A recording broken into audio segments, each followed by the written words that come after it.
महला पहला।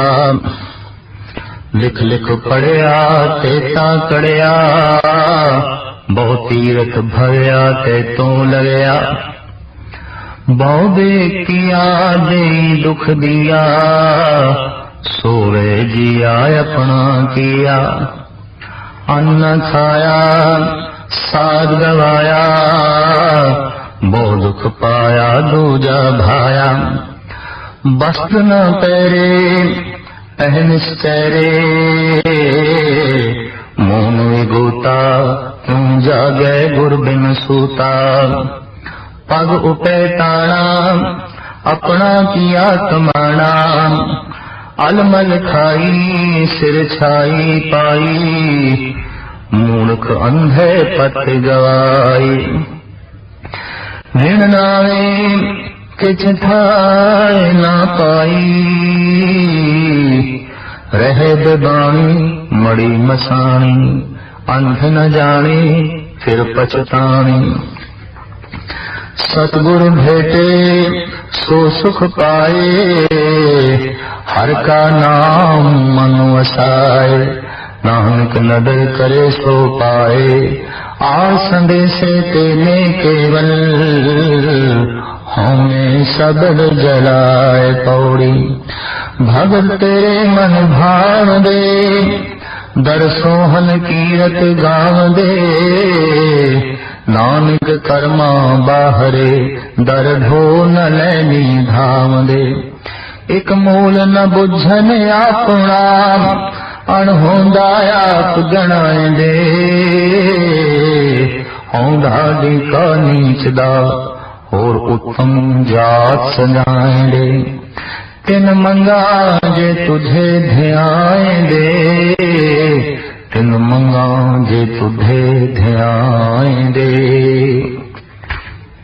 साहिब श्री गुरु नानक देव जी महाराज नामी पौड़ी दे इस दूजे श्लोक दे फरमान करदे ने कि लिख लिख पढ़िया तेता कड़िया। जितना पढ़ा लिखया होया, लिखदा रहा, पढ़दा रहा, उतना ही कड़ गया, उतना ही अहंकार हो गया। धर्म दे जितने चिन्ह, जितनियां साधना ने, जितने कर्म ने, उन्होंने एक एक कर्म है ते बाकी सारे कर्मां दी लगातार हर पंक्ति च गुरु नानक देव जी महाराज गिनती करते हैं ते सिरमौर कर्म वही है जो ईश्वरी याद है। समुचे गुरु ग्रंथ साहब जी महाराज विच गुरु नानक की सारी बाणी उसे कर्म नूं वास्तविक धार्मिक कर्म मनदी है जो ईश्वर की तरफ रुचियां नूं मोड़ देवे, जो ईश्वरी याद नूं पैदा कर देवे।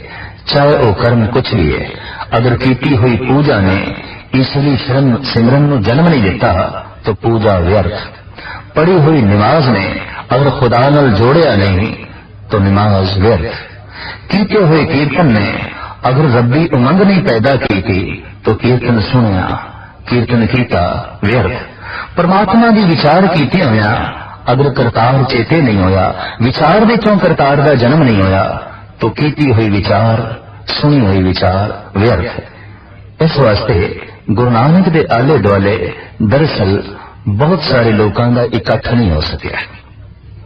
गुरु नानक के बचन एक जलदे हुए अंगारे ने जो वहम तोमात नूं साड़ के राख कर देंदे ने।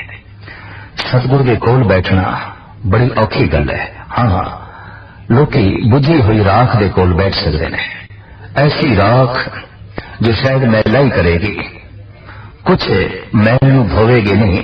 कंचन सोने की मैल खोट कढ़न लई अग ही चाहिए, हिरदे की खोट कढ़न लई कोई बखदे हुए बचन ही चाहिए ने, कोई जलदे हुए बचन ही चाहिए ने, शुद्ध बचन चाहिए ने जिन्हां विच कोई तपश होवे, सोज होवे, जो अंदर की खोट नूं कढ़ के परे सुट देन।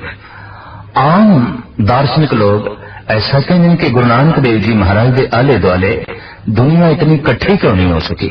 नौखंड पृथ्वी का इतना वड्डा भरमण, प्रचार का इतना वड्डा सतगुरुदेव जी महाराज ने वातावरण बनाया, इतनी मेहनत की थी, फिर भी आले दुआले बहुती दुनिया क्यों नहीं इकट्ठी हुई। सतगुरुदेव बचन राख नहीं, बखदे अंगारे ने, शोले ने। इत्थे झूठ नूं जला के रख देंदे सन, पखंड नूं उघाड़ के रख देंदे सन। कहण नूं ते देखण नूं ते मनक भागो ब्रह्म भोज कर रहे हैं। हजारां मनुख आए ने साधारण ब्रह्म भोज दे विच, नाले साधु सन्यासी भी आए ने, ब्राह्मण भी आए ने।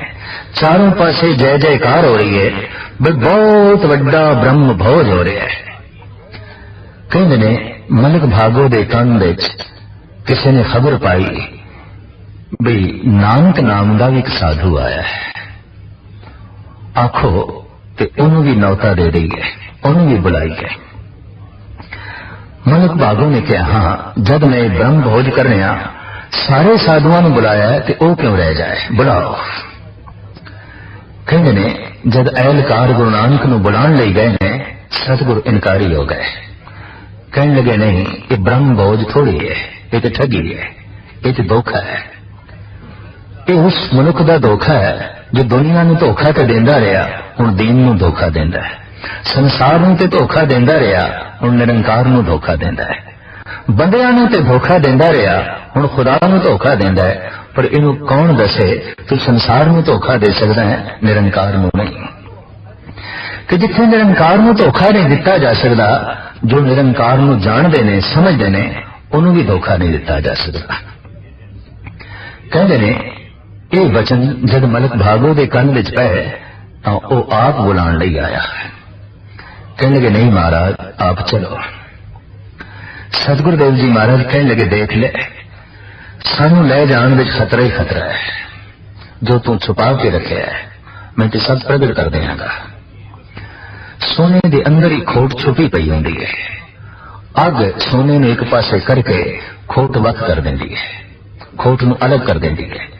साहब कहने देख ले, जो कुछ तू छुपा के रखे है मैं ते उघाड़ के रख देंगा, मैं ते पर्दे एक पासे कर देंगा और तेरे सामने तेरी असली तस्वीर रखांगा। शायद इसे ਲਈ अवतारी पुरुषां नूं गुरु जनां नूं दर्पण आख्या गया। दर्पण शीशा, अगले की सही तस्वीर सामने रख देनी।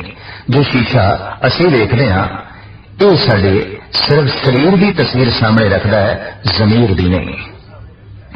तन की तस्वीर सामने रखता है, मन भी नहीं। गुरु दे बचन ते गुरु ऐसा है वो ते दर्पण है, जमीर की तस्वीर सामने रख देता है, मन की तस्वीर सामने रख देता है। शायद जिन्हां दे मन बड़े मलीन सन, जिन्हां दे मन बड़े कठोर सन, जिन्हां दे मन दिल दिमाग पत्थर की तरह सन, वो पत्थर इन्हां शीशियां नूं तोड़दे ही रहे हैं। आद काल तो ऐसा देखने दे चाह रहा है। कोई ईसा सूली ते टंगिया है, कोई सुकरात जहर का प्याला पी रहा है, कोई शांति एकता ते मिठास का मुजस्मा गुरु अर्जन देव जी तत्ती तली ते बैठा है। कोई दहली दे चांदनी चौक दे शहीद हो रहा है। हैरानगी की गल है कि इस तरह के ये महान मनुख सूली ते ने, जेल विच ने, तत्ती तली ते ने, जहर पीण ते मजबूर हो रहे ने। दरअसल दर्पण की तरह सन, ऐसे शीशे जो अगले की तस्वीर उसके सामने रख देंगे सन। कि जब तस्वीर सामने रखी थी, तस्वीर भयानक, तस्वीर डरावनी, उन्होंने अपनी डरावनी तस्वीर नूं ते ना सुधारिया, शीशा ही तोड़ के रख दिता ताकि साड़ी भयानकता साडे सामने ना आए। ते संत ते वही है जो दर्पण है, अवतार ते वही है जो शीशा है, अगले की तस्वीर अगले के सामने रख ले। इस वास्ते वो बंदे चंगे लगते ने जो साड़ी माड़ी तस्वीर दे उत्ते पर्दे पाई जान। वो मनुख बहुत चंगे लगते ने, प्यारे लगते ने। ते जदों कोई ऐसा आ जाए पर्दे चुकते एक पासे कर दे ते आखे तेरी असली सूरत ये है, वो नहीं चंगा लगता। गुरु नानक देव जी महाराज ने कह दिता, जितनी तू अपनी जमीर नूं, मन नूं, अपने अंतरीव नूं छुपाया है अनेका पर्दियां दे नाल, किधरे ब्रह्म भोज नाल, दान नाल, पुन नाल, मैं सारे एक पासे करके तेरी असली तस्वीर तेरे सामने रख देंगा। मैं नहीं आवना, मैं तो इस लालो दे घर दा कोदरा ही खाना है। सतगुरुदेव जी महाराज इक्किर थी ते अत्यंत मुफलिस भाई लालो दे घर मेहमान बन के ठहरे हुए सन। लालो कहता है महाराज अज साडे घर खीर बनी है, पूरियां बनिया ने, तरह तरह के होर मिष्टान पकवान बने ने, 36 प्रकार का भोजन बने है, आप जरूर छको। इस गरीब मुफलिस घर विच तुहानूं की मिलना है? साहब कहने लगे तेरी रोटी च जो स्वाद है वो तेरे 36 प्रकार के पकवाना विच नहीं है। मन को भागो कहने ने ऐसा हो नहीं सकता, इस रोटी च ऐसा की है? तो सतगुरु ने लालो दी रोटी हाथ में चुक ली, आखिया चल ब्रह्म भोज जिथे भंडारा चल रहा से इत्थे पहुंचे। सतगुरु दे अगों थाल विच 36 प्रकार के जब भोजन रखे गए तो महाराज एक पासे मलक भागो दियां पूरियां हाथ विच लेंदे ने, एक हाथ विच लालो दी कोदरे दी रोटी लेंदे ने, दोहां नूं जोरदार निचोड़दे ने, एक विचों दुध निकलिया, एक विचों खून निकलिया। सतगुरु कहने लगे मलक भागो मैं खून नहीं पी सकता, मैं दूध ही पी सकता। मैं मलक भागो दे कोदरे दी रोटी खा सकदा, तेरे 36 प्रकार के पकवान नहीं। याद रखे गरीबां दे खून दे नाल ही ये तू ब्रह्म भोज कर रहे हैं, ये तू दान कर रहे हैं, अपने आप नूं पुनीत कहला रहे हैं। कि जिहड़ा भंडारा गरीबां दे खून दे आसरे ते चल रहा है उन्होंने किस तरह धार्मिक कर्म आखोगे? साहिब श्री गुरु नानक देव जी महाराज ने पखंड का यह भांडा फोड़ के जो है रख दिता। इस वास्ते इस तरह के जिहड़े पुरुष ने उन्होंने आले दुआले कोई बहुत वड्डा समूह नहीं होता, बहुत वड्डा इकट्ठ नहीं होता, क्योंकि बचन बहुत जलदे हुए अंगारे ने झूठ नूं पखंड नूं साड़ के सुआ कर देंगे। बाबर नूं गुरु नानक देव जी महाराज ने कह दिता तू बाबर नहीं तू ते जाबर है। पाप की जंग ले काबलों ढाया, जोरी मंगे दान वे लालो। जिहड़ा बाबर नूं जाबर आखे ते मलक भागो नूं पखंडी आखे, ये ऐसे बचन ने जिन्हां दे सामने टिकना बहुत औखी गल है।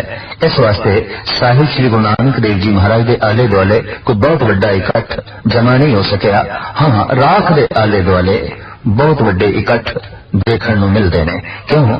राख ने कुछ बिगाड़ना नहीं, राख ने कुछ कहना ही नहीं। एक शराबी नूं भी असीस मिल रही है, एक झूठे नूं भी असीस मिल रही है, एक भ्रष्ट नूं, एक अत्यंत नीवे मनुख के सिर से भी हाथ रखा जा रहा है तो उन्होंने भी आख्या जा रहा है जा तू फली बहुत होवे, तेरा मतलब तेरी नीचता फली बहुत होवे, तेरा भ्रष्टपना फली बहुत होवे। इस तरह दियां जगत दे जो असीसां दित्तियां जा रही ने गुरु नानक देव जी महाराज नहीं देंदे सन। इस वास्ते उन्होंने आले दुआले कोई बहुत वड्डा इकट्ठ ना जमा हो सकिया। आपने इस तरह के बचन ने लिख लिख पढ़िया तेता पढ़िया, बहुत पढ़िया बहुत लिखे, लेकिन जितना पढ़िया लिखे है शायद कहीं उतना ही हंकारी हो गए। बहुत अत्यंत ज्ञानी अपने प्यो नूं भी अज्ञानी समझण लग पैंदा है, अपनी मां नूं भी अज्ञानी समझ लैंदा है। क्यों? हंकार इतना वड्डा हो गया, मां छोटी हो गई है, प्यो छोटा हो गया है, हुण गुरु छोटा है, हुण परमात्मा छोटा है, ते जानकारी दे नाल ही ये अहंकार वधदा है। साहिब कहंदे बहु तीरथ भविया ते तो लविया। दूजा धार्मिक कर्म बहुती तीर्थां ते भ्रमण करके आया है तां हुण नूं करदा फिरदा है, भाव थां थां ते प्रगट करी फिरदा है मैं फलाने तीरथ ते होके आया, फलाने तीरथ ते होके आया। पर सवाल ये पैदा होंदे कि तीर्थां ते हो आना उदों ही सफल है जब तू स्वयं तीरथ बन जाए, तीरथ की तरह बन जाए। तेनू वेख के लोगों को पवित्रता का एहसास होवे, तेनू वेख के लोगों के अंदर प्रभु चिंतन पैदा होवे, तेनू वेख के लोगों के अंदर भी महान होने का भाव पैदा होवे। पर तेनू वेख के अगर ऐसा भाव ना पैदा होवे तो फिर तू के तीर्थां ते होके आया है? साहिब कहने ने तीर्थ जाओ तो हों करते, पंडित पूछो तुम आया राते, सो स्थान बताओ नीता, जाके हर हर कीर्तन नीता। गुरु अर्जन देव जी महाराज कहने हे मित्रो मैनू ते वो जगह दसो जिथे हर वक्त हरि दा चिंतन चल रहे होवे, हरि दी गल चल रही होवे और कुछ भी ना होवे। असली तीर्थ वही है जिथे हर वक्त हरि दा चिंतन चले, हरि दा सिमरन चले। इस वास्ते साहिब कहने ने की तू तीर्थां ते होके आया है, हंकारी हो गया, थां थां ते प्रगट कर रहे हैं, मैं फलाने तीरथ ते होके आया, फलाने तीरथ ते होके आया, बहु बेख किया देही दुख दिया। तरह तरह का भेख धारण किया, खामाखा देही नूं दुख दिता। कहते ने मनोविग्यानक जो दूजे नूं दुख देण विच असफल रहे ने, वो फिर अपने आप नूं दुख देंदे ने। जो दूजे नूं भुखा मारन विच असफल रहे ने, वो खुद भुखे मरदे ने। जे दूजे नूं भुखा मारना ते दूजे दे तन नूं कष्ट पहुंचाना पाप है, तो फिर अपने तन नूं कष्ट पहुंचाना भी पाप है। साहिब कहने अनेकों तरह के भेख धारण कीते जिहदे नाल देही नूं दुख दिता। सोवे हिया अपना किया, हे जी हुण अपना कीता ही पा। देही नूं दुख देण दे जिहड़े तू पखंड रचे ने, ते हुण दुख भोग। अन्न ना खाया साध गवाया, परिपूर्ण परमात्मा ने एक रस पाया है अन्न विच, जगत दे पदार्थां विच, ते तू दावा कीता मैं नहीं छकना, मैं खाने ही नहीं, मैं अन्न छड़ दिता। भगत कबीर जी का कहना है, अन्न छोड़ करे पाखंड, ना सुहागन ना ओरंड। बहुत कीमती वचन है। अन्ने बिना ना होए सुकाल, तजिए अन्न न मिले गोपाल। जिन्हें अन्न का त्याग कर दिता है, उन्होंने किथे गोपाल की प्राप्ति। दरअसल तो इतना बड़ा पखंड कर रहा है, ना वो सुहागन है ना वो रंड है। वो तो धार्मिक पेंडे का पांगे ही नहीं है, वो तो धर्म के मार्ग दे चलन का राह ही नहीं है। उन्हें तो हकीकत नूं असलीयत नूं समझिया ही नहीं है। तो साहिब कहन अन्न ना खाया साध गवाया, बहु दुख पाया दूजा भाया। परमात्मा तो बिना होर दूजा ही चंगा लगे। बेख चंगे लगे, वर्त चंगे लगे, तीर्थां दा रटन चंगा लगया, पढ़ना लिखना चंगा लगया, लेकिन रब नहीं चंगा लगे। वो नहीं भाया। पढ़ाई वो सफल हो गई जे परमात्मा भा जाए, तीर्थां दा रटन वो सफल हो गया जे ईश्वर भा जाए, ईश्वर दा प्रेम पैदा हो जाए। तरह तरह दे देख ते दिता हुआ देही नूं दुख भी सफल हो गया जे ईश्वरी प्रेम पैदा हो गया। ते जे ईश्वरी प्रेम पैदा ही नहीं होया, दूजा ही पाउंदा ही पिया, तो देही नूं जो दुख दिता है और जो अन्न नहीं खादा, दरअसल ये ईश्वरी नियम की उल्लंघना की है। और इस तरह के अनेक जिहड़े कर्म किए ने, वो खामा शरीर का बोझ बढ़ाया। वस्त्र न पैरे एनिस केरे, मोन विभूता क्यों जागे गुरबिन सूता। शायद ने कपड़े नहीं पहनता, नगन फिरदा है, ते नगन होने का भी हंकार। मनुख ऐसा है कि पहले ते लखां करोड़ां जो कोल ने ओदा हंकार, ते जे ओ त्याग दिता है ते हुण त्याग दा हंकार। जो सुंदर वस्त्र पहने हुए ने एदा हंकार, ते जे वस्त्र त्याग दिते ते हुण त्याग दा हंकार। ये मूल रूप विच रहिंदा है। जो वस्तु कोल है ओदा हंकार, जो वस्तु त्याग दिती है फिर हुण उसदा हंकार।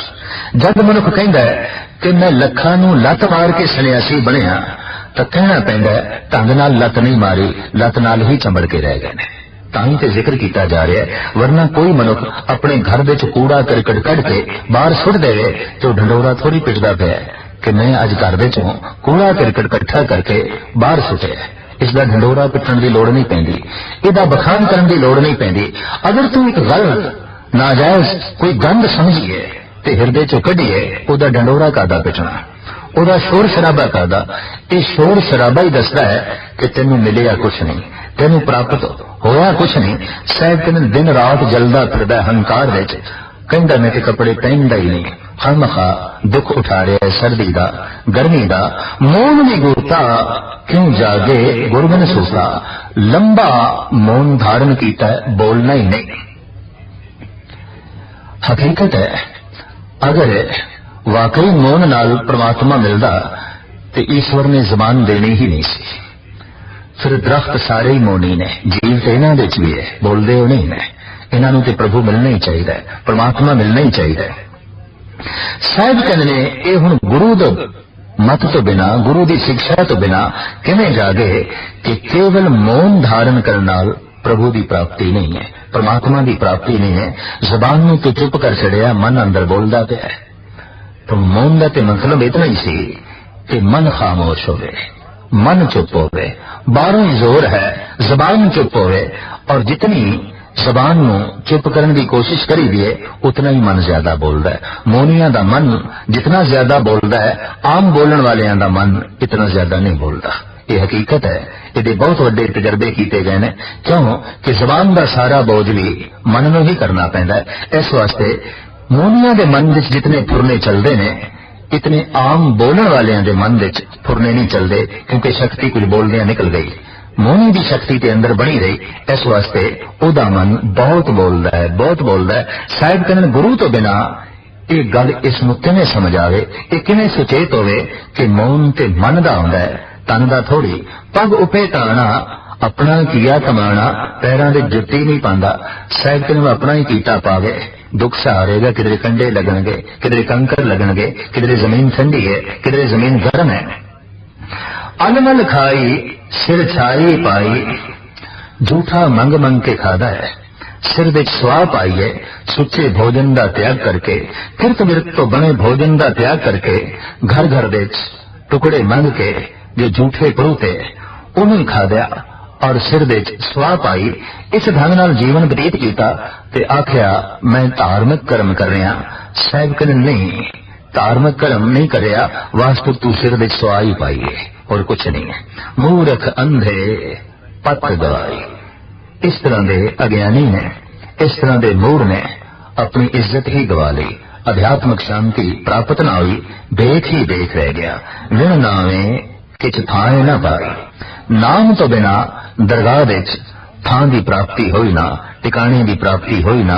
होर किहड़े धार्मिक कर्म करदा रहा, रहे बिबाणी मड़ी मसाणी, मसाणा दे च रात कटणी, मसाणा दे च ही रहना, बियाबान जंगल दे च ही रहना। अंध न जाने फिर पछताने, इस अंधे नूं कौन दसे, हकीकत तू जानी नहीं, पछतावा तेरे कोल रहेगा। मसान विच रहने का की मतलब, लेकिन साडे देश विच लोकी इस ढंग की साधना भी करते रहे। मसाना विच बैठ के तरह तरह दी जो है साधना करनिया। जेड़े जेड़े कर्म, जेड़ी जेड़ी साधना प्रभु चिंतन ना पैदा करे, ईश्वरी असूल ते पूरी ना उतरे, समाज के नियम ते पूरी ना उतरे, इंसानियत के नियम ते पूरी ना उतरे, गुरु नानक देव जी महाराज उसनूं तिलांजलि देंदे गए, उसनूं एक पासे रखते गए। नहीं, मनुख है ते मनुखां दे च रह, भेड़ भेड़ां दे च रहिंदी है, बकरियां बकरियां दे च रहिंदे ने, सप सप्पां दे च रहिंदे ने, शेर शेरां दे च रहिंदे ने। ऐ बंदे तू बंदियां दे च रह। मरगढ़ घाट से जाके जंगल विच जाके रहने का की मतलब, जंगल विच जंगली जानवर रहंदे ने। जानवरां दे नाल रहण वास्ते तू नहीं आया, मनुखां दे नाल रहण वास्ते तू आया। तू समाजिक प्राणी है, इस वास्ते साहिब कहंदे ने अंध न जाने फिर पछताने। हकीकत में समझिया नहीं, बाद दे सिवाए पछताप दे उसदे पल्ले होर कुछ नहीं पिया। ये सूझ समझ किवें मिले? आप दसते ने सतगुरु भेटे सो सुख पाए, हर का नाम मन वसाए। किधरे सतगुरु की भेंट नसीब हो जाए कि फिर उसके असीस के नाल अपने हिरदे विच प्रभु के नाम नूं ओ वसा लवे, तां फिर सुख की प्राप्ति, आनंद की प्राप्ति। नानक नदर करे सो पाए, ईश्वर की फिर उसदे ते निगाह हो जाती है, बख्शिश हो जाती है, और जो मंगे जो चाहे उसनूं प्राप्त होंदा है। आस अंदेशे तेने केवल हौ में सबब जलाए। वो आशा विच निराश होकर रहिंदा है, अंदेशियां तो मुक्त होकर रहिंदा है, और गुर शब्द दे जाप नाल अहंकार नूं साड़ के सुआ कर देंदा है। भाव धार्मिक कर्म करदा रहिंदा है, अहंकार नहीं पैदा होंदा। ते धार्मिक कर्म केड़ा करदा रहिंदा है? हर का नाम मन वसाए। हरि दे नाम नूं मन विच वसाना, बस यही धार्मिक कर्म है, बाकी कोई धार्मिक कर्म नहीं। गुरु नानक देव जी महाराज ये ढंडोरा पिट के 9 खंड पृथ्वी नूं सुनांदे रहे, हर का नाम मन वसाए, बस यही धार्मिक कर्म है और कुछ भी धार्मिक कर्म नहीं। चाहे दीवान विच बंदा रहे, चाहे नंगे पैरी रहे, चाहे नगन रहे, चाहे मंग मंग के खाए, चाहे तन ते स्वा मले, कि चाहे दिन रात पढ़दा रहे, पर धार्मिक कर्म ते यही है, हर का नाम मन वसाए। हरि दे नाम नूं मन विच वसावे, बस यही धार्मिक कर्म है। और इसके नाल ही प्रभु जी जो है प्रसन्नता है, और इसे नाल ही अहंकार का नाश है। 2 श्लोकां नाल जुड़ी हुई है पौड़ी। भगत तेरे मन भाव दे, दर सोहन ਕੀਰਤ ਗਾਵਦੇ। हे परिपूर्ण परमात्मा, भगत तैनू भावदे ने, भगत तैनू चंगे लगदे ने, भगतां दे तू नेड़े है। भगतां दी महिमा बहुत अपरम अपार है, क्यों कि भगत भगवान दे नेड़े ने। भगतां कोल भगवान दी प्रसन्नता है, भगतां कोल प्रभु दी कृपा है, प्रभु दी बख्शिश है। वो पात्र बन गए ने। भगत का मतलब है उन्हें इतनी योग्यता संजो लई है कि प्रभु दी बख्शिश दे पात्र बन गए ने, ओदी रहमत ओदी बख्शिश दे ओ मालिक बन गए ने। सब कहते ने हे परिपूर्ण परमात्मा, भगत तेरे मन भावदे, तेरे मन में भी चंगे लगते ने। कौन भगत? तेरे भगत दर सोहन कीरत गावदे, जो अठे पैर कीर्ति गायन कर रहे हैं, तेरा जस गायन कर रहे हैं, तेरे दर पे बैठ के, दर पे बैठ के भाव कीर्ति कर देना, तेरी याद विच बैठे ने। याद विच बैठना ही दर पे बैठना है। अगर बंदा गुरुद्वारे च बैठा है पर गुरु की याद विच नहीं बैठा तो गुरु के दर पे नहीं बैठा, उत्ते किसी होर थां ते बैठा है। जिथों की याद चल रही है उत्थे बैठा है। मंदिर विच बैठा है, मस्जिद विच बैठा है, नमाज पढ़ रहा है, पर याद संसार दी है तो वह मस्जिद विच नहीं बैठा, बाजार विच बैठा है। गुरु नानक देव जी महाराज ने सुल्तानपुर के नवाब ने साफ कह दिता सी, जबकि सुल्तानपुर के नवाब ने कहा, जब तुसीं कहंदे हो ना कोई हिंदू ना कोई मुसलमान है, सारे अल्लाह ते खुदा दे बंदे ने और सारे मैनू प्यारे ने ते सारी इबादत दे ढंग ठीक ने, बशर्ते उहदे च खुदा दी याद होवे। तां सुल्तान ने कहा, अगर ऐसी गल है तो चलो मेरे नाल नमाज पढ़ो। सतगुरु ने कहा, मैनू कोई इतराज नहीं, चलो नमाज पढ़ दें। और ये इतिहासक स्थान सुल्तानपुर दे अजे भी बने पे हैं। महाराज सुल्तानपुर दे नवाब दे नाल चले गए, लेकिन हकीकत है जैसे सुल्तान नमाज पढ़न लगा सतगुरु खड़े ही रहे। तो सुल्तान किसी किसी वक्त अख खोल के देखता है कि गुरु नानक नमाज नहीं पढ़ रहे, न बैठ रहे ने, न उठ रहे ने, न सजदा कर रहे ने। कहते नमाज पढ़न तो बाद नवाब औखा होया, आखन लगा, महाराज तुसीं कहा सी मेरे नाल नमाज पढ़ोगे पर पढ़ी नहीं। सतगुरु कहते मैं तो अपने कौल ते कायम हाँ, तेरे नाल नमाज पढ़नी सी पर तू चूंकि पढ़ी नहीं तो मैं हुण किस दे नाल पढ़ा। हैरान होके सुल्तानपुर दा नवाब कहता है, ये किस तरह हो सकता है, मैं तो नमाज पढ़ी है। नहीं, तू अपने घर विच सी, घोड़ी ने वछेरा दिता है कि तू इस ख्याल दे सी घर विच जिहड़ा टोया है उहदे च गिर ना जाए, उहदी लत ना टुट जाए। तू ते घोड़ी नूं याद कर रहा सी, घोड़ी दे वछेरे नूं याद कर रहा सी, खुदा नूं थोड़ी याद कर रहा सी। मैं तो हुण उस दे नाल नमाज पढ़नी है जो खुदा नूं याद करे, जो ईश्वर नूं याद करे, जो परमात्मा नूं याद करे। तो शायद कहंदे ने परमात्मा नूं ओही भगत चंगे लगते ने जिहड़े उसके दर ते बैठ के उहदी कीर्ति गायन करते ने। भगत तेरे मन भावदे, दर सोहन कीरत गावदे, नानक कर्मा बाहरे, दर ढो न लैनी धाम दे। उहदी बख्शिश तो बिना, उहदी रहमत तो बिना उहदे दर दे ते लोकी थां नहीं पांदे और इस तरीके नाल भटकदे ने, धक्के खांदे ने। एक मूल ना बुझन अपना अणहोंदा आप गणाएंदे। मूल ते समझिया नहीं, अपनी हस्ती नूं ते समझिया नहीं, तू पुछ है कि कुछ भी नहीं, लेकिन बहुत वड्डा अपने आप नूं जणाउण दी कोशिश करदे ने। असीं महान हां, असीं ए हां, असीं ए हां। सब कहने इस तरीके दे नाल भी ये लोग अपनी पथ गवांदे ने। हौं ढाडी का नीच जात और उत्तम जात सजाए दे। होर ते बड़ियां उच्चियां उच्चियां जातां वाले ने, जात अभिमानी ने, उच्ची उच्ची कुल दे ने ते कुल दा अभिमान करने वाले ने। हे प्रभु, मैं ते तेरे दर दा एक नीच ढाडी हां, गायक हां, गान वाला, तेरी उस्तति करने वाला, तेरी कीर्ति करने वाला एक नीच ढाडी हां। ते मेरी मंग है तिन मंगा जे तुझे ध्याएंदे। मेरी मंग ये है जो तेरा चिंतन करते ने, जो तेन याद करते ने। हे ईश्वर, बस उन्हां दे दीदार, उन्हां दी संगत करा। जो अठे पैर तेरा चिंतन करते ने, जो तेरे दर पे बैठ के सोभते ने, दरसोहन कीरत गावदे, जिस ढंग की कीर्ति गायन करते ने, तेरे दर की शोभा बने ने। ए प्रभु रहमत कर, मैनू उन्हां दे दीदार करा, मैनू उन्हां दे दर्शन करा। श्लोक महला पहला। पढ़ पढ़ गड्डी लदिए, पढ़ पढ़ भरिए साथ, पढ़ पढ़ बेड़ी पाइए, पढ़ पढ़ गड्डिए खात। पढ़ गए जेते बरस बरसे, पढ़िए जेते मास, पढ़िए जेती आरजा, पढ़िए जेते सास। नानक लेखे एक गल,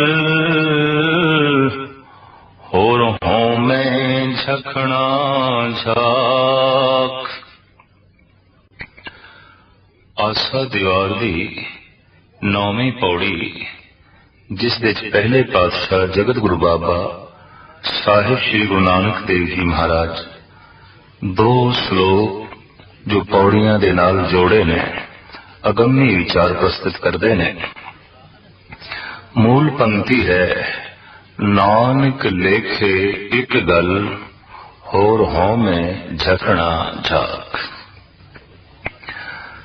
धार्मिक दुनिया सारी साधना इबादत दे गल ते इको ही प्रमाणिक है। एक गल ही खास है, बाकी ते झक मारना है और अहंकार में पट्ठे पाने ने। एक गल की है, एक दी याद, एक दा चिंतन, एक नाल जुड़ना। जेड़ी साधना, जेड़ा कर्म एक नाल जोड़े ना, वो धार्मिक साधना नहीं है। जेड़ी पूजा, जेड़ा पाठ, जेड़े वर्त ने एक तो तोड़न, एक तो दूर ले जान, वो कोई भी धार्मिक साधना नहीं है। गुरु नानक देव जी महाराज की ये पंक्ति बहुत अगम्य दुनिया दे राज जगत दे सामने रख दी है। नानक लेखे एक गल, और हो में झकना झाक।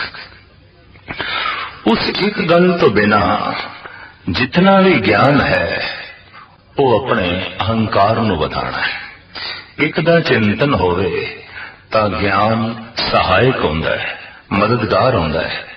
पर जे एक दा चिंतन नहीं, एक दी याद नहीं, एक दा सिमरन नहीं, तां ज्ञान ही अहंकारी बना देंदा है। और अहंकार विच जो कुछ भी किया जाता है, साहब कहते हैं सब कुछ झक मारना है। खास करके धार्मिक दुनिया विच ज्ञान की बड़ी प्रधानता है ते ज्ञान हासिल होता है पढ़ के। अगर ज्ञान हासिल कर लिया है, पढ़ पढ़ के बोध हासिल कर लिया है, लेकिन उसनों अमल दिश नहीं लियांदा, उन्होंने वरतों दिश नहीं लियांदा, तां ये पढ़िया होया सारे दा सारा ज्ञान ऐसा है जैसे भोजन छकिया उल्टी कर देती है, वोमिट कर देती है। छकिया होया भोजन अगर बाहर आ गया तो छकण दा कोई फायदा ही ना रहा। छकिया होया ते ओही भोजन सकारत है जो पच गया है, जो शरीर दे जाके रस बने, मिंज बने, खून बने, शरीर की तवानाई बने, ताकत बने। पर जे उल्टी ही हो गया तो छकण की मेहनत भी व्यर्थ ते खामा खा उल्टियां की तकलीफ भी सहारी। इसी तरीके नाल पढ़ाई ज्ञान अगर अमल दे लिया जाए तां ते नाम रस बन जाता है, भक्ति रस बन जाता है, रूहानी ताकत बन जाता है, ईश्वरी सरूर बन जाता है। पर जे चिंतन ना होवे तां यही ज्ञान थकेवा अकेवा बन के हंकार दा फितूर बन जाता है। और ये फिर सब कुछ गुरु नानक देव जी महाराज कहते हैं ऐसा होता है जैसे झक ही मारी गई है। झक मारना वो होंदा है कीता बहुत कुछ है पल्ले कुछ भी नहीं गया। इस वास्ते बहुत कुछ करके जब किसी नूं कुछ पल्ले नहीं पैंदा तो वह कहंदा मैं झक ही मारदा रहा, झक ही झकांदा रहा, मेहनत बहुत की, पुरुषार्थ बहुत किया, पल्ले कुछ नहीं पिया। तो जब पल्ले ही कुछ नहीं पिया तो झक ही मारिया होर की। तो साहिब कहने उस एक दे चिंतन तो बिना, एक दी याद तो बिना, एक दे सिमरन तो बिना, एक नाल जुड़े बिना जितना ज्ञान है ये झक मारना है। ज्ञान हासिल करने का तरीका ते पढ़ाई है। तो महाराज कहने ने पढ़ पढ़ गड्डी लदिए, पढ़ पढ़ भरिए साथ, इतना पढ़िए कि किताबां नाल गड्डियां दियां गड्डियां लदियां जान। प्राचीन समय विच लोकी अपनी विद्या का ढंडोरा पिटण लई जद एक थां तो दूसरी थां ते जांदे सन तां ज्ञान दे तमाम ग्रंथां दे ढेर भी नाल लैके चलदे सन। ईरान दे आलम उठां दे उत्ते लद के चलदे सन। हिंदुस्तान दे विद्वान बैल गड्डियां दे उत्ते धर्म ग्रंथां नूं लद के एक शहर तो दूजे शहर, दूजे तो तीजे, तीजे तो चौथे पहुंचना। जद गड्डियां दियां गड्डियां धर्म ग्रंथां दियां लदियां होईयां कोई देखदा सी तां दुनिया कह उठदी सी बड़ा विद्वान आया है, बहुत वड्डा आलम आया है, ਇਹਦੇ ਨਾਲ बहस करनी बहुत औखी है, ਇਹਦੇ ਨਾਲ विचार वटांदरा करना बहुत औखा है। गजब की गल ते यह है कि विचार सी परमात्मा की प्राप्ति लई, लेकिन विचार भी जित हार का कारण बन गई। विचार भी इस वास्ते हुण दूजे नूं हराना है ते मैं जितना है, ते जे तलवार भी इस वास्ते है मैं दूजे नूं जितना है। अगर विचार भी इस वास्ते है तो फिर विचार ते तलवार विच कोई फर्क रह नहीं जाता। तलवार अगले दा गला कटन लई गए, विचार अगले दा दिमाग कटन लई गए। तलवार अगले दा सिर जमीन ते गिराण लई गए, विचार अगर अगले दा सिर झुकाण लई बन गई है तो फिर दोवें घातक ने, दोवें हानिकारक ने, दोई मनुखता दे लई बोझ ने। प्राचीन जमाने कोई तलवार लेके घुमदा सी दूजियां दे गले कटण लई, कोई विचार लेके घुमदा सी दूजियां दे सिर झुकाण लई। एक दौर सारी दुनिया दे ऐसा लंघिया जद बहस मुबासे बहुत होंदे सन, और जिस तरह तलवार दे धनी ऐलानिया कहंदे सन साडे नाल आके कोई मुकाबला करे। साडे देश विच बकायदा अश्वमेध यज्ञ होंदे सन, घोड़ा छड़ दिता जांदा सी ते इहदा यह मतलब होंदा सी हुण जेड़ा पकड़े वो साडे नाल जंग करे, युद्ध करे। ये घोड़ा छड़ना ऐलाने जंग होंदा सी, पर फर्क सिर्फ इतना सी हुण जेड़ा पकड़े ओदे नाल जंग होवेगी। जिथों जिथों घोड़ा लंघ जांदा सी ओ धरती उस स्थान दे राजे महाराजे अश्वमेध यज्ञ करने वाले दी ताबिया विच रहिंदे सन।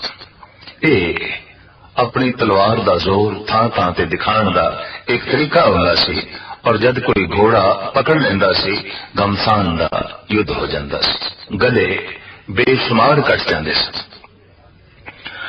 तो मनुख दे हथ दे जद तलवार आई ते वो तलवार दा धनी बनिया तां उसने इस तो यह कम लिया कि गले कटने ने। ते जद बंदे कोल विचार आई, ये भी एक शक्ति सी, ये भी एक ताकत सी, तां हुण गले झुकाने ने, हुण सिर झुकाने ने। तो किसी का सिर झुकाना भी किसी का सिर कटना ही है, और कुछ नहीं। कट के भी सिर धरती ते पैंदा है, झुक के भी सिर धरती ते पैंदा है, और ये दोवें हिंसा ही है। चाहे हिंसा तलवार नाल कीती जाए, चाहे विचार नाल कीती जाए।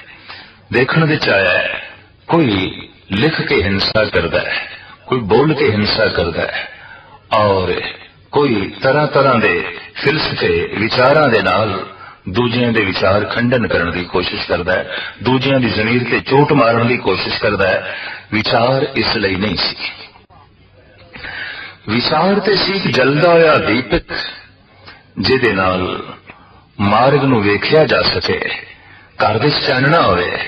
ਲੇਕਿਨ ਬਦਕਿਸਮਤੀ ਬਹੁਤ ਸਾਰੇ ਵਿਚਾਰਕਾਂ ਨੇ ਇਸ ਦੀਵੇ ਨਾਲ ਆਪਣੇ ਘਰ ਸਾੜੇ ਨੇ, ਲੋਕਾਂ ਦੇ ਘਰ ਸਾੜੇ ਨੇ। तो साहब कहते पढ़ पढ़ गड्डी लदीए, पढ़ पढ़ भरिए साथ। जे धर्म ग्रंथां दियां, ज्ञान दी पुस्तकां दियां गड्डियां भी लद रही है, ते चाहे ढेरां दे ढेर इकट्ठे कर लईए, एक एक पंक्ति नाल ये पंक्ति जुड़ेगी। नाम एक लेखे एक गल, होर हों में जकना जाग। गल ते एक ही लेखे च है, बाकी ते झक चकाना है, बाकी ते हंकार नूं पट्ठे पाने ने। डॉक्टर मोहम्मद इकबाल दा एक बड़ा कीमती कौल है। वो कहंदे ने इलम चंदां के बेशतर फवानी, गर अमर दस्तो नेस्त नादानी। इलम ते वही है, इलम दा पढ़ना ते तां ही सकारत है कि वो अमल दे च आवे। इलम अमल दे च नहीं आया तो उस बारे आप कहंदे ने ना मुहक्कत बवद ना दानिशमंद, चार पाए बरोए किताबे चंद। ये ते इंज होया जिवें पशु दी पिठ दे ते किताबां लद दित्तियां ने। अगर इलम अमल दे च नहीं आया तो समझो खोते दी पिठ ते किताबां लदियां होईयां ने, उठ दी पिठ दे ते किताबां लदियां होईयां ने।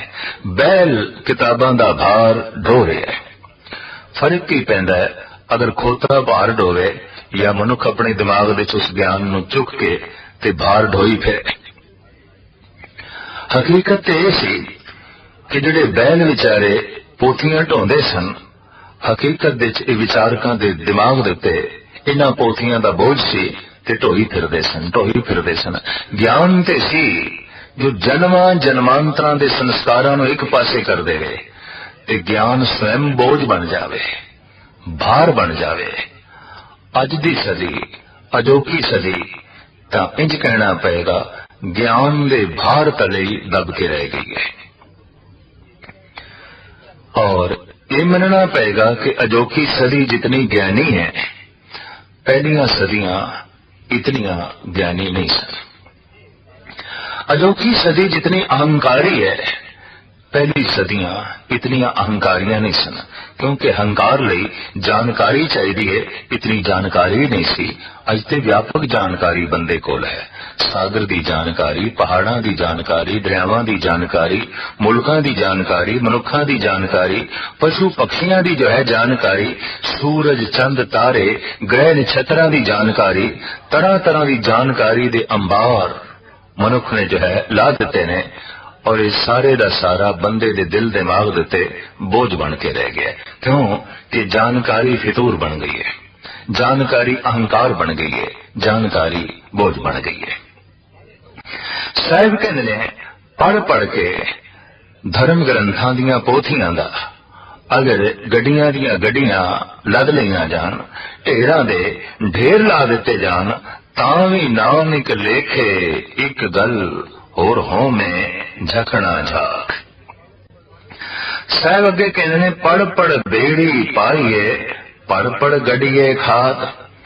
बेड़ियां दियां बेड़ियां किताबां नाल भर लईयां जान। प्राचीन समय ऐसा भी होंदा सी कि गंगा, जमुना, नर्मदा होर गोदावरी इत्यादि जिथों निकलदियां ने, उत्थों ही पंडित जन बेड़ी विच बैठ के धर्म ग्रंथ लद के ते बेड़ियां दे चल पैंदे सन। रस्ते जो कस्बा आया, शहर आया, रुके, उथे बहस मुबासा कीता, फिर अगे चले। उथे विचार वटांदरा कीता, फिर अगे चले। एक थां तो दूसरी थां ते जाण दा जरिया चूंकि ये दरिया सन, बेड़ियां सन, तो धर्म ग्रंथ भी बेड़ियां नाल भरे हुए। इस तरीके नाल ढेर नाल ही रखते सन। गंगोत्री तो चल के गंगा सागर तक पहुंचना, कलकत्ते तक पहुंचना, रस्ते दे जो शहर ने, जो कस्बे ने, जो पिंड ने, विचार वटांदरा करते जाना।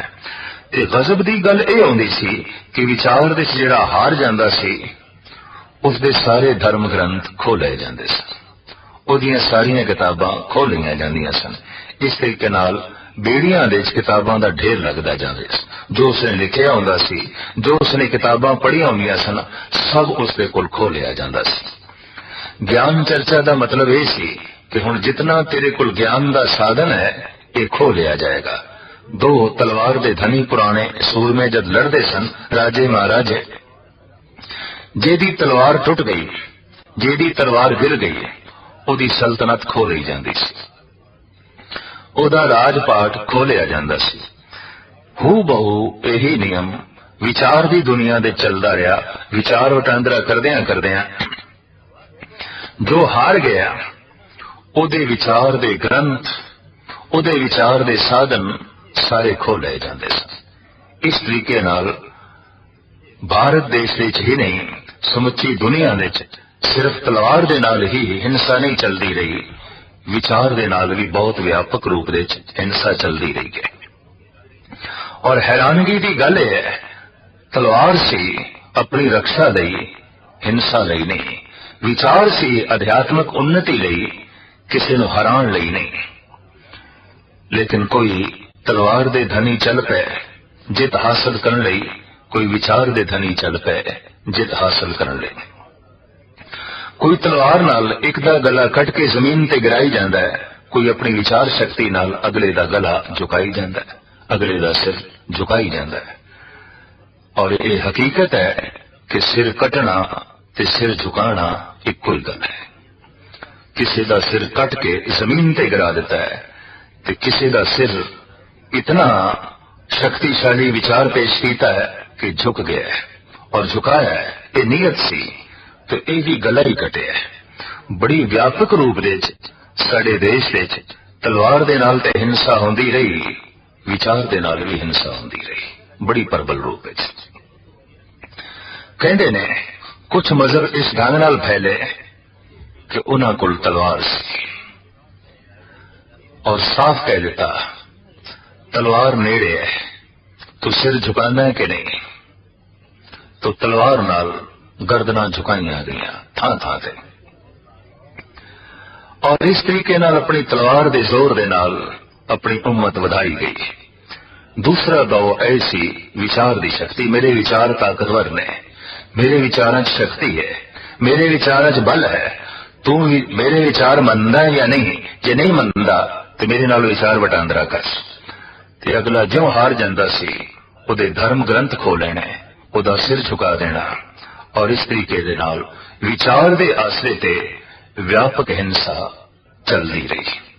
साहिब श्री गुरु नानक देव जी महाराज उसे ही पै जिक्र करते ने, अगर पढ़ पढ़ के गड्डियां लद लईए, पढ़ पढ़ के किताबां दे ढेर इकट्ठे कर लईए, पढ़ पढ़ के पोथियां दे नाल इतना इस ढंग नाल विचरीए कि जिस बेड़ी विच बैठा एक थां तो दूसरी थां ते जाण लई वो बेड़ियां दियां बेड़ियां भी धर्म ग्रंथां दे नाल भरियां पईयां होण, खातियां दे खाते पूर दईए तां भी साहिब कहंदे नाम एक लेखे एक गल और होमे झकना जाक। गल ते एक ही लेखे च लगेगी और एक लेखे च गल की है, एक नाल जुड़ना, एक दा चिंतन, एक दा सिमरन, एक दी याद, एक दा बोध।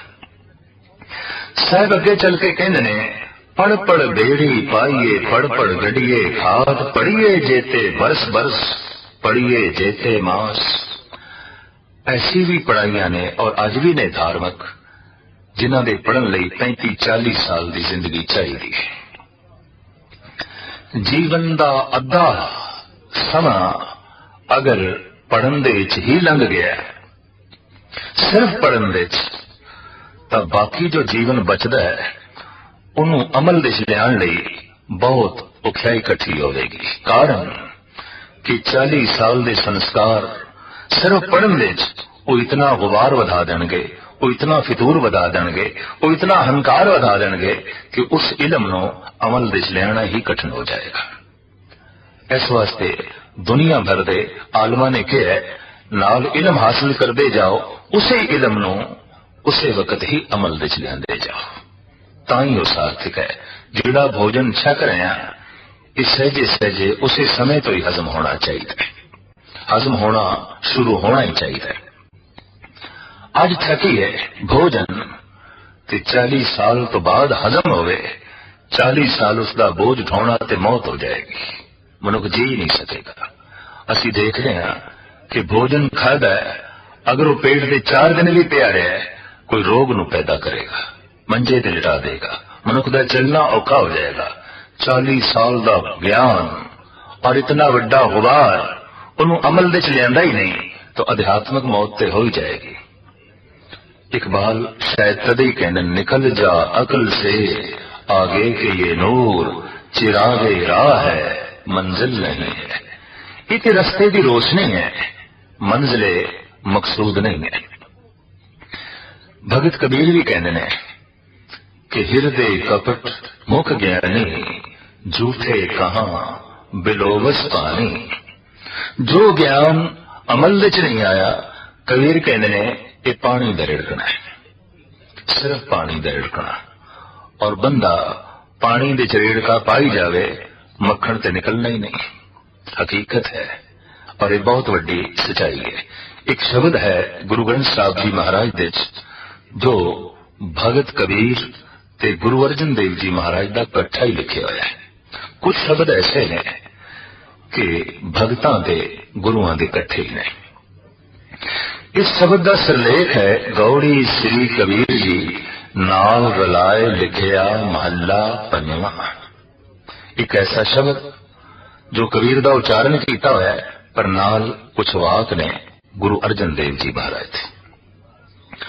अखीर दियां 2 पंक्तियां गुरु अर्जन देव जी महाराज दियां ने, सारा शब्द भगत कबीर का है। कबीर कहते ने ऐसो अचरज देखियो कबीर दद के भोले बिरोले नीर। कबीर कहते मैं दुनिया विच ऐसा एक आश्चर्य देख रहा कि दुनिया दही दे भुलेखे विच पानी रिड़क रही है।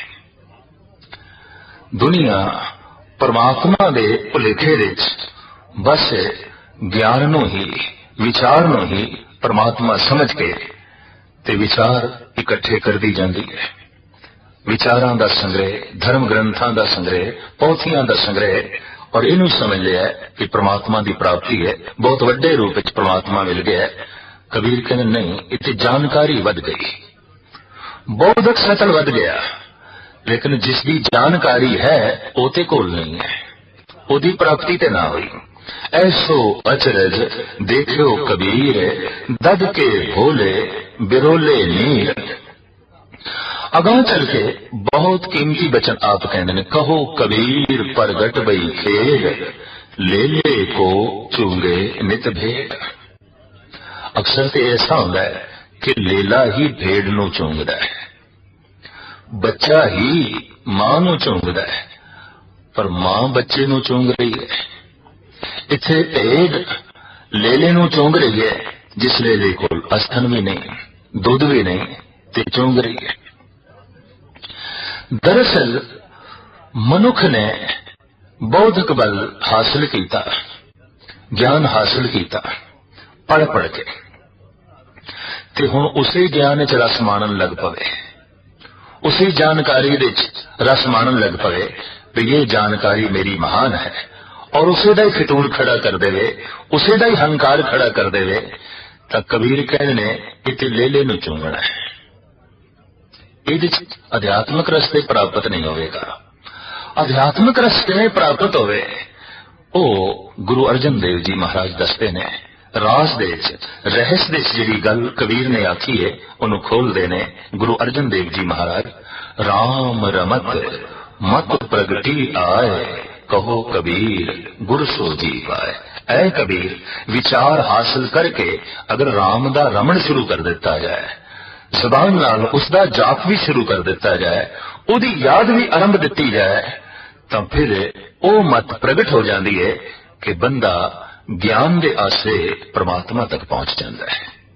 ਉਹ ਗਿਆਨ ਸਾਰਥਿਕ ਹੈ, ਉਹ ਗਿਆਨ ਪੜ੍ਹਿਆ ਹੋਇਆ ਲੇਖੇ 'ਚ ਹੈ। ਕਿਉਂ ਕਿ ਇੱਕ ਨਾਲ ਜੁੜ ਗਿਆ। ਤੇ ਜੇ ਇੱਕ ਨਾਲ ਜੁੜਿਆ ਹੀ ਨਹੀਂ, ਇੱਕ ਦਾ ਚਿੰਤਨ ਨਹੀਂ, ਤਾਂ ਸਾਰਾ ਪੜ੍ਹਿਆ ਲਿਖਿਆ ਸਿਵਾਏ ਹਉਮੈ ਦਾ ਹੀ झक मारना है, फितूर नूं जो है इकट्ठा करना है, और कुछ नहीं।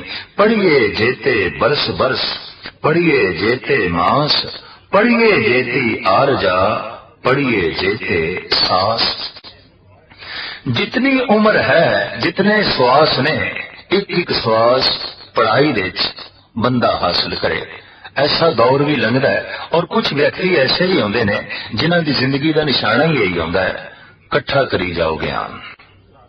जैसे कुछ लोभी होंदे ने, उन्हां दा ऐसा ख्याल होंदा है इकट्ठा करी जाओ धन, इकट्ठा करी जाओ धन।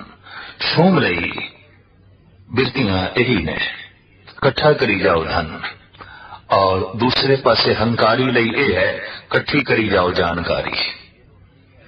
और ये हकीकत है कि हंकार ते जानकारी इकट्ठे ही रहते ने। तदी ते बंदा दावा करदा है तू कुछ नहीं जानदा, मैं बहुत कुछ जानदा। तैनू की पता है? मैनू सब कुछ पता है। हुण सब कुछ पता है, इस आसरे ते दूसरे नू इस ढंग नाल दिखाना कि तू कुछ भी नहीं जानदा, तू ते कुछ भी नहीं है। तेरी होंद की है? कुछ भी नहीं, क्योंकि तू कुछ भी नहीं जानदा, तैनू कुछ भी बोध नहीं है। तो इस तरीके नाल ज्ञान दूजिਆਂ ਨੂੰ ਨੀਵਾਂ ਕਰਨ ਦਾ ਬਾਇਸ ਬਣਿਆ। ਗਿਆਨ अपने फितूर ते हंकार नूं प्रगट करन दा जो है कारण बनया। जैसे शोम धन दी वरतों नहीं करता, इस तरह हंकारी ज्ञान दी वरतों नहीं करता। हंकारी अपने इलम ज्ञान नूं वरतन दे च नहीं लियांदा, अमल दे च नहीं लियांदा। इलम दा अमल दे च लियाना लाजमी है,